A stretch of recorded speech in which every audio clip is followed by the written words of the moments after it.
सभी भाई बहनों को जय मसीह की। हमारे यूट्यूब चैनल यीशु की सही शिक्षा में आप सभी का बहुत स्वागत है। भाई बहनों, आज मैं एक नए विषय के साथ आपके बीच में आई हूँ और आज का जो विषय है वो है विवाह भोज का दृष्टांत। हाँ भाई बहनों, आज मैं आपके बीच में दृष्टांत के ऊपर बात करूँगी। और आपने देखा कि दृष्टांत कौन सा है कि विवाह भोज का दृष्टांत, ठीक है। तो यहाँ पर हम देखेंगे कि यीशु मसीह ने जो हमें चेलों को जो दृष्टांत जो बताया था, आज हम उस दृष्टांत पे गौर करेंगे क्या था। आइए हम देखते हैं। मत्ती की पुस्तक आप 22 अध्याय उसका आप 1 से लेकर 14 वचन तक देख सकते हैं, और साथ ही साथ आप लूका की पुस्तक उसका 14 अध्याय उसके 15 आयत से लेकर आप 24 आयत तक देख सकते हैं इन वचनों को। तो आइए हम वचनों को पढ़ेंगे। फिर यीशु, हम मत्ती की पुस्तक पढ़ रहे हैं। यीशु फिर उनसे दृष्टांतों में कहने लगा, स्वर्ग का राज्य उस राजा के समान है जिसने अपने पुत्र का विवाह किया, और अब उसने अपने दासों को भेजा कि निमंत्रित लोगों को विवाह के भोज में बुलाए, परंतु उन्होंने आना ना चाहा। फिर उसने और दासों को ये कहकर भेजा, निमंत्रण लोगों से कहो, देखो मैं भोज तैयार कर चुका हूँ, मेरे बैल और पले हुए पशु मारे गए हैं और सब कुछ तैयार है, विवाह के भोज में आओ। परंतु वे उपेक्षा करके चल दिए, कोई अपने खेतों को, कोई व्यापार को। अन्य लोगों ने जो बच रहे थे उसके दासों को पकड़कर उनका अनादर किया और मार डाला। तब राजा को क्रोध आया और उसने अपनी सेना भेजकर उन हत्यारों का नाश किया और उनके नगर को फूंक दिया। भाई बहनों, ये मैंने 7 तक पढ़ा है। आप साथ ही साथ इसका जब हम लूका में पढ़ते हैं तो लूका में हम क्या देखते हैं कि यहाँ पे लिखा है कि उसके साथ भोजन करने वालों में से एक ने ये बात सुनकर उससे कहा, धन्य है वह जो परमेश्वर के राज्य में रोटी खाएगा। हालेलुया। उसने उससे कहा, किसी मनुष्य ने बड़ा भोज दिया और बहुतों को बुलाया। जब भोजन तैयार हो गया तो उसने अपने दास के हाथ आमंत्रित लोगों को कहला भेजा, आओ अब भोजन तैयार है। पर वे सबके सब क्षमा मांगने लगे। यहाँ पे गौर करना कि वे सबके सब क्या करने लगे, क्षमा मांगने लगे। पहले ने उसे कहा, मैंने खेत मोल लिया है और अवश्य है कि उसे देखूं, मैं तुझसे विनती करता हूँ, मुझे क्षमा कर दे। दूसरे ने कहा, मैंने 5 जोड़े बैल मोल लिए हैं और उन्हें परखने जाता हूँ, मैं तुझसे विनती करता हूँ, मुझे क्षमा कर दे। एक और ने कहा, मैंने विवाह किया है इसलिए मैं नहीं आ सकता। आप भाई बहनों यहाँ गौर कर सकते हैं कि सच में आप परमेश्वर के वचनों को यहाँ पे आपने पढ़ा दृष्टांतों में कि स्वर्ग का राज्य उस राजा के समान है जिसने अपने पुत्र का विवाह किया। यहाँ पे राजा कौन है? हमारा परमेश्वर। और ये पुत्र का जो विवाह हुआ है वो यीशु मसीह है भाई बहनों। और जो अपने दासों को उसने भेजा है वे हैं जो नबी हैं, जो प्रभु के दास हैं, जो प्रभु ने इस धरती भेजे हैं, जो सुसमाचार सुनाते हैं, लोगों को बताते हैं। आप देख सकते हैं कि जो पहले हमारे जो प्रॉफिट, जो नबी लोग, जो भविष्यद्वक्ता जो आए, उन्होंने जो प्रभु के बारे में, परमेश्वर के बारे में जब इज़राइल लोगों को इतना बढ़ चढ़कर बताया तो उन्होंने क्या किया, उन्हें मरवा दिया, या फिर वो खुद उनकी नहीं सुनी। उन्होंने खुद कभी सुनना चाहा ही नहीं कि परमेश्वर की बुलाहट क्या है। परमेश्वर हमें बार बार मौका दे रहा है मन फिराने का। आप सोच के देखिए कि परमेश्वर चाहता था कि इज़राइली लोग जो हैं वो क्या है, अपने पापों से मन फिराकर वो मेरी ओर आए, वो अपना मन को बदल दे, उस संसारिक जीवन को त्याग दे, क्योंकि वो जो काम करते थे वो परमेश्वर को नहीं भाते थे। वे विचार, झूठ, वेश्या, बहुत सारे ऐसे पाप करते थे जो परमेश्वर को उन पापों से घृणा आती है। सोच के देखिए, इसीलिए परमेश्वर चाहता था कि इज़राइली लोग अपना मन फिराएं और फिर प्रभु उन पर आशीष दे। क्या परमेश्वर आशीष नहीं दे सकता था? यस, अगर वो मन फिराते तो परमेश्वर उन्हें आशीष देते, और वो देते भी हैं। तो वैसे ही हम देखते हैं कि परमेश्वर ने अपने लोगों को बुलाया, लेकिन जब वो उनके दास प्रॉफिट जब समझाते हैं तो वो नहीं सुनते हैं। तो आगे हम देखते हैं कि जब फिर उसने उस दासों को ये कहकर भेजा, निमंत्रित लोगों से कहो, देखो मैं भोज तैयार कर चुका हूँ और मेरे बैल और पले हुए पशु मारे गए हैं और सब कुछ तैयार है, विवाह भोज में आओ। आप सोच के देखिए, परमेश्वर बुलाता है। क्या आप सोच के देखिए, आजकल जो पैदाइशी जो ईसाई हैं, मैं उनकी बात करती हूँ। अगर जो पैदाइशी ईसाई हैं वो क्या करते हैं? वो सिर्फ ऐसा जीवन जीते हैं जैसे कि उन्हें परमेश्वर की राज्य कोई चिंता है ही नहीं, क्योंकि वो रोज़मर्रा का जीवन इस तरीके से जीते हैं जैसे संसारिक लोग जीते हैं। आपने कभी गौर किया होगा कि एक नया विश्वासी जब मन फिराता है तो वो इतनी खराई से चलता है। आजकल के लोग, मैं अगर विवाह की बात करूं तो सोच के देखिए, विवाह भोज मतलब पार्टीज़ है ना, तो किसी दावत में जाना। आप सोच के देखिए, अगर आजकल के जो मनुष्य हैं, अगर किसी पार्टी में जाने की बात कर दी जाए तो ऐसे सज धज के पूरा परिवार जाएगा। लेकिन जब कभी किसी चर्च में जाने की बात की जाए या फिर प्रभु वचन सुनने की बात की जाए तो वहाँ पर सिर्फ 1 या 2 लोग तैयार होते हैं, सिर्फ फैमिली से। आप सोच के देखिए, या तो 1 बंदा जाएगा या 2 बंदा। क्यों? क्योंकि पास्टर को सिर्फ अपनी शक्ल दिखानी है या फिर सिर्फ फॉर्मेलिटी निभानी है। ग्रुप में जुड़ने के लिए कहा जाए कि आप परमेश्वर के वचनों को सीखिए, तो क्या करते हैं लोग? क्या कभी पूरा परिवार कभी एकजुट होकर कभी परमेश्वर में बढ़ता है? नहीं, ऐसा तो बहुत ही कम देखने को मिलता है। सारे ऐसे नहीं हैं। तो मैं आपको बताना चाहती हूँ कि परमेश्वर चाहता है कि हम सब मिलकर परमेश्वर में बढ़ें और तैयार रहें परमेश्वर के राज्य के लिए हमेशा, कि जब परमेश्वर जब आएगा, यीशु हमारा आएगा लेने, तो हम उसके लिए तैयार रहें। यस, क्योंकि प्रभु कहता है कि भोज तैयार है। हालेलुया। तो हमें हमेशा तैयार रहना है कि हमारी बुलाहट क्या है, उस काम के लिए तैयार रहना है। भाई बहनों, परमेश्वर ने हमें किसी न किसी बुलाहट से चुना, क्योंकि आप आगे देखते हैं कि जब आप यहाँ पे देख सकते हैं 5वें वचन से हम पढ़ेंगे, परंतु वे उपेक्षा करके चल दिए, कोई खेत को, कोई व्यापार को, कोई अन्य जो बच रहे थे उसके दासों को पकड़कर उनका अनादर किया और मार डाला। हालेलुया। अगर आप लूका की पुस्तक में पढ़ेंगे तो यहाँ पर लिखा है,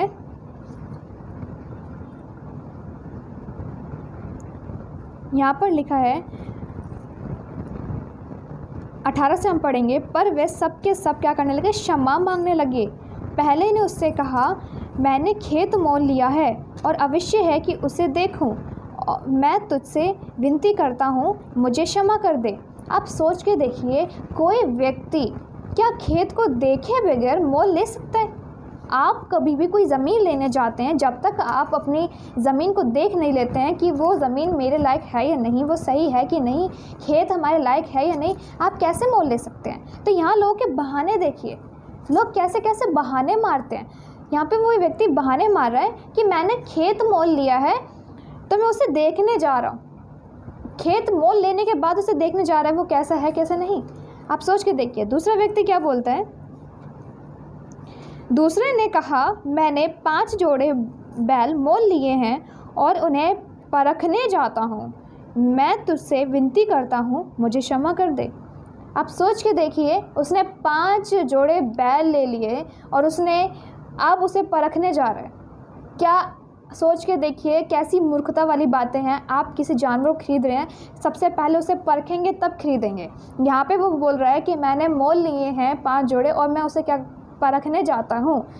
तो लोग ऐसे ऐसे बहाने मारते हैं। आज सोच के देखिए कि आज की मसीहत भी ऐसे ही बहाने मारती है, जिनकी बातें सुनकर आपको शायद मन में हंसी आएगी कि कैसे कैसे लोग हैं, कैसे कैसे बहाने मारते हैं। चर्च ना जाने के बहाने, अरे मेरा ये काम था, मेरा वो काम था, मेरा फलाना डिकाना, ऐसे ऐसे अनाप-शनाप बहाने। प्रभु के काम के लिए बहाने। अरे हमें डर लगता है, झिझक लग रहा है, अरे डर को निकालिए। आपका काम है परमेश्वर के वचन को सीखना, और जब आप परमेश्वर की देह में मजबूत हो जाते हैं उसके बाद आपको प्रभु में यूँ अपाहिज बने या आलसी भरे जीवन नहीं जीना है। परमेश्वर आपको चढ़ जाते हैं, वचन सीखते हैं ना, तो उसको अपने जीवन में लागू भी कीजिए, उस पर चलने वाले बनिए। और जब आप परमेश्वर की देह मजबूत हो जाएं फिर उसका काम भी कीजिए, क्योंकि परमेश्वर ने इसी मकसद से ही आपको चुना है। हालेलुया। आगे हम देखते हैं, और एक और ने कहा, मैंने विवाह किया है इसलिए मैं नहीं आ सकता। उस दास ने आकर अपने स्वामी को ये बातें कह सुनाई। तब घर के स्वामी ने क्रोध में आकर अपने दास से कहा, नगर के बाजारों और गलियों में तुरंत जाकर कंगालों, टुंडों, लंगड़ों और अंधों को यहाँ ले आओ। दास ने फिर कहा, हे स्वामी, जैसा तूने कहा था वैसा ही किया गया है, और फिर भी जगह है। स्वामी ने दास से कहा, सड़कों पर और बाड़ों की ओर जा और लोगों को विवश करके ले आ, ताकि मेरा घर भर जाए। हालेलुया। भाई बहनों, यहाँ पे आप देख सकते हैं कि बहुत से ऐसे लोग थे जो बुलाए गए थे, उन्होंने तो साफ मना कर दिया, क्योंकि बहाने ऐसे ऐसे मारे कि लोग गए नहीं। फिर परमेश्वर ने कहा, जो नहीं बुलाए गए हैं, जो योग्य ही नहीं हैं, उन्हें भी परमेश्वर ने चुना। हालेलुया। तभी तो आज परमेश्वर अन्य जातियों पर सबसे ज़्यादा अनुग्रह करता है। क्यों? क्योंकि आज जो प्रभु में जो पहले से ही मसीह हैं, मैं देख सकती हूँ कि कितने सालों से कई सालों के जो मसीह लोग हैं, 10 साल, 20 साल, 5 साल देख सकते हैं आप, और कई लोग तो मतलब किस तरह का वो जीवन जीते हैं। क्या परमेश्वर उनके जीवन को देख के प्रसन्न होता होगा? बिल्कुल भी नहीं। इसीलिए जब एक अन्य जाति से एक व्यक्ति जब विश्वास करता है, आप उसके जीवन को देख सकते हैं। बहुत से ऐसे अन्य जाति में जब विश्वास करके आते हैं तो देखते हैं कि उस समय प्रार्थना भी करते हैं, वचन भी पढ़ते हैं और पूरे मन से प्रभु में बढ़ते हैं। यहाँ तक कि चर्च भी जाने से बहाने नहीं मारते हैं।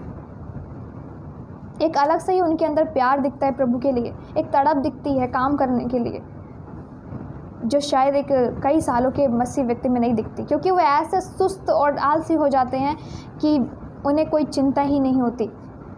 तो भाई बहनों, आपको ऐसा नहीं बनना है। आप इस दृष्टांत से बहुत कुछ सीख पा रहे हैं और समझ पा रहे हैं। हालेलुया। आगे हम देखते हैं। मैं आपको एक बात बताना चाहती हूँ कि परमेश्वर जो है वो हमसे इतना प्रेम करता है। उसने हमसे एक बात भी कही है। आप प्रकाशित वाक्य की पुस्तक में देखेंगे, प्रकाशित वाक्य 21 अध्याय उसका 4 वचन आप पढ़ेंगे तो वहाँ लिखा है, वह उनकी आँखों से सब आंसू पोंछ डालेगा और इसके बाद मृत्यु ना रहेगी और ना शोक, ना विलाप, ना पीड़ा रहेगी।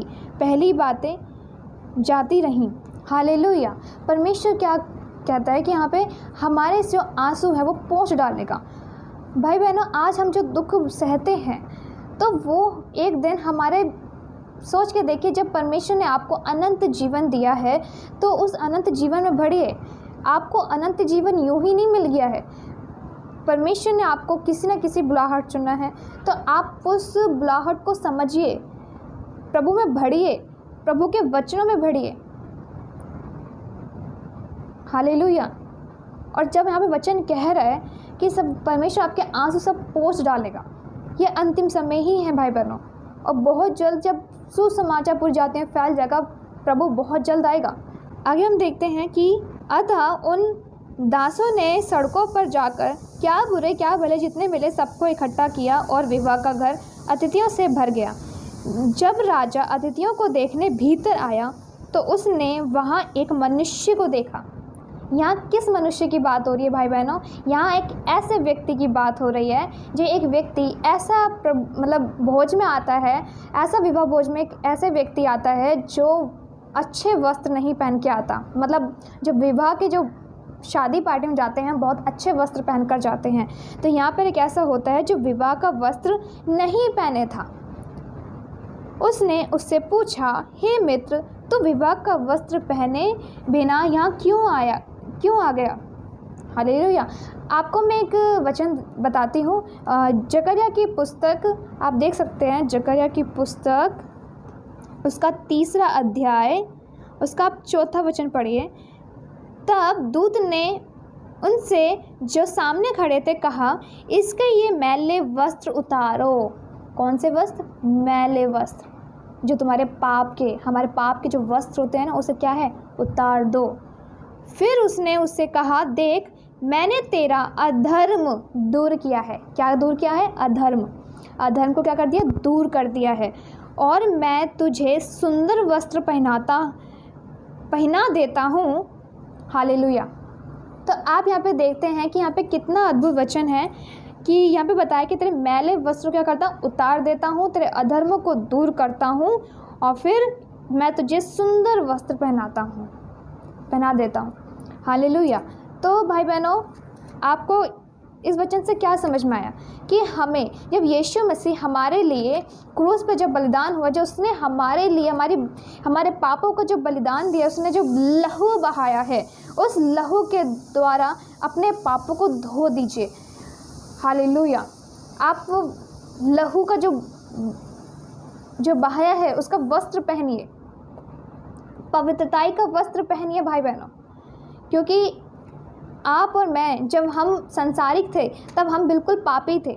जब हम यीशु विश्वास करते हैं तो उसके जो लहू बहाने से हमें क्या क्षमा मिली है, आप जानते हैं भाई बहनों। जब यीशु मसीह हमारे लिए क्रूस पे बलिदान हुआ, उसने हमारे पापों का बोझ सहा, इतना दुख सहा, हमारे लिए मृत्यु तक सह ली। उसने जो वो लहू बहाया है हमारे लिए, उस लहू से खुद को धोकर पवित्र कीजिए, उस पवित्रता का वस्त्र पहनिए, अपने मैले वस्त्र को उतार दीजिए। मतलब वो अधर्म के काम जो तुम्हारे अंदर हैं उसको दूर कर दो, उसे निकाल दो, और इस वचन को अपने जीवन में लागू कीजिए और इस पर चलिए। क्योंकि यहाँ पे लिखा है कि फिर उसने उससे पूछा, हे मित्र, तू विवाह का वस्त्र पहने बिना यहाँ क्यों आ गया? उसका मुंह बंद हो गया। तब राजा ने सेवकों से कहा, इसके हाथ पांव बांधकर इसे बाहर अंधियारे में डाल दो, वहाँ रोना और दांत पीसना होगा। हालेलुया। यहाँ पे दांत पीसना क्यों होगा? क्योंकि उसने वो तैयारी नहीं थी, उसने वो वस्त्र नहीं पहने थे। यहाँ पे आत्मिकता की बात हो रही है भाई बहनों। यहाँ पे वैसे वस्त्र की नहीं, यहाँ पे आत्मिकता की बात हो रही है कि अपने अधर्म के, अपने मैले वस्त्र वो उतार दो, और वो पवित्रता के जो शुद्ध हैं, पवित्र हैं, वो वस्त्र पहन लो। हालेलुया। आइए हम आगे देखते हैं। लास्ट वचन यहाँ पे लिखा है, क्योंकि बुलाए हुए तो बहुत हैं परंतु चुने हुए थोड़े हैं। बुलाए हुए बहुत हैं। आप मस्जिद में देखते हैं कितनी तादाद में, कितने करोड़ों लाखों की तादाद में आप देख सकते हैं कितने मसीह लोगों की भीड़ देखी जाती है। क्या सारे आत्मिक हैं? क्या सारे प्रभु के सही मार्ग पे चल रहे हैं? शायद ही कोई। क्योंकि आप देखते हैं बहुत सी ऐसी संसारिकता मसीह लोगों में दिखाई देती है जो शायद संसारिक लोग भी क्या दिखाई देंगे। आप सोच के देखिए कितनी आत्मिकता गिरती जा रही है। क्या ऐसे लोगों की वजह से क्या कभी कोई अन्य जाति अपना मन फिराएगा? कभी भी। अगर जब आत्मिक जन ही मजबूत नहीं होगा, प्रभु के वचन पे स्थिर नहीं होगा, परमेश्वर की आज्ञाओं पे मजबूत नहीं होगा, तो एक संसारिक व्यक्ति वो आपके जीवन को देखकर कैसे अपना मन फिराएगा? वो आपके जीवन को देख के मन तब फिराएगा जब आपके अंदर आत्मिकता होगी, जब आपके अंदर वो पवित्रताई होगी। क्योंकि जब वो आपके जीवन को देखेगा कि कितना पवित्र भाई ये जीवन जी रहा है, इसमें ज़रूर कुछ खास बात है, आपकी बड़ाई करेगा, वो आपके परमेश्वर की बड़ाई करेगा। क्योंकि आपकी बड़ाई नहीं, वहाँ परमेश्वर की बड़ाई होती है। सोच के देखिए, क्योंकि आप जब किसी का भला करते हैं, जब वो बहुत थैंक्सफुल होता है, तो वहाँ पे परमेश्वर की बड़ाई हो रही होती है, परमेश्वर की महिमा हो रही होती है, क्योंकि आप परमेश्वर के बेटा बेटी हैं। ये बात हमेशा ध्यान में रखना, आप परमेश्वर की संतान हैं। हालेलुया। तो भाई बहनों, आपको बहुत ही वचन समझ में आए होंगे। यस, आज आप विवाह के बोझ के दृष्टांत को बहुत गहराई से समझिए, सीखिए। आप सोच के देखिए कितने ऐसे लोग हैं जो मसीह लोग प्रभु के वचन को इतना महत्व नहीं लेते हैं। आप अगर किसी ग्रुप में जुड़ते हैं, या फिर किसी पास्टर को सुनते हैं, या फिर यूट्यूब चैनल पे किसी को सुनते हैं, फेसबुक पेज पे अगर किसी को सुनते हैं, तो सबसे पहले उसे परखिए क्या वो आपको बाइबल से बातें सही सिखा रहा है या नहीं। आप पहले बाइबल से मैच कीजिए उसे, फिर उसके बाद से परखने के बाद आपसे सुनिए। और आपको क्या करना है, वचनों को सिर्फ सुनना ही नहीं है, उस पर चलना है। जब आप परमेश्वर के वचनों पर चलेंगे तभी आपका जीवन बदलेगा और प्रभु आपको आशीष देगा। आप सोच के देखिए, बहुत से भाई बहन ऐसे होते हैं जो खुद अपने अधर्म के कामों में गिरे रहते हैं और परमेश्वर का क्रोध उन पर हमेशा भड़का रहता है, और फिर बाद में जब वो दुखी होते हैं तो वो दोष किसको देते हैं, परमेश्वर को देते हैं। सोच के देखिए, 10 साल एक मसीह, 20 साल एक मसीह, देखा है कि उसने अपना मन फिराकर, मसीहत में आने के बाद भी मन फिराकर वापस उसी संसारिकता में घुस गया। क्यों? अधर्म कामों की वजह से। हालेलुया। इसीलिए भाई बहनों, मैं आपको एक बात बताना चाहती हूँ कि मसीह बनने के बाद आपको किसी भी प्रकार के प्रभु के काम करने में बहाने नहीं मारना है। देखिए, परमेश्वर अपनी दृष्टि हमेशा धर्मी जन पर बनाए रखता है, ठीक है। तो भाई बहनों, आप पर हमेशा परमेश्वर की नज़र बनी हुई है। आप इंसान को दिखाने के लिए काम मत कीजिए, प्रभु के लिए काम कीजिए दिल से। क्योंकि कोई व्यक्ति आपको देखता है नहीं देखता है, आपको इससे फ़र्क नहीं पड़ना चाहिए। आपको ये याद रखना है कि परमेश्वर आपको हर वक्त देखता है। आपके जीवन में किसी बात की परेशानी है, दुख है, आप सोचते हैं कि हमारे जीवन में ये दुख है, वो दुख है, अपने घर गृहस्थी को लेकर, नौकरी को लेकर, बहुत सी बातें होती है, बच्चों को लेकर, बहुत सारी ऐसी बातें होती हैं जिनको लेकर एक मसीह व्यक्ति भी क्या है, बहुत बिज़ी हो जाते हैं इसमें, लाइफ में। तो इसमें प्रभु काम ढीला नहीं करना है, आपको परमेश्वर काम करना है, आलसी नहीं बनना है। अपना आलस्य छोड़िए, त्यागिए और परमेश्वर काम में बढ़िए। हालेलुया। तो आज के वचन पे आप सभी को बहुत बहुत आशीष मिले। और मैं आपसे एक बात कहना चाहती हूँ कि हमारा एक फेसबुक पेज है, यीशु की सही शिक्षा ग्रुप है, और इसको आप फॉलो कीजिए और लाइक कीजिए, क्योंकि मैं चाहती हूँ कि परमेश्वर का जो वचन है वो ज़्यादा से ज़्यादा लोगों तक पहुँचे। और हमारे यूट्यूब चैनल को आप सब्सक्राइब कीजिए एंड शेयर कीजिए ज़्यादा से ज़्यादा, क्योंकि मैं चाहती हूँ ये ज़्यादा से ज़्यादा प्रभु का वचन शेयर हो, लोगों तक पहुँचे और लोग परमेश्वर के देह में क्या है, मजबूत हो। आप सभी को प्रभु यीशु मसीह के नाम में जय मसीह की।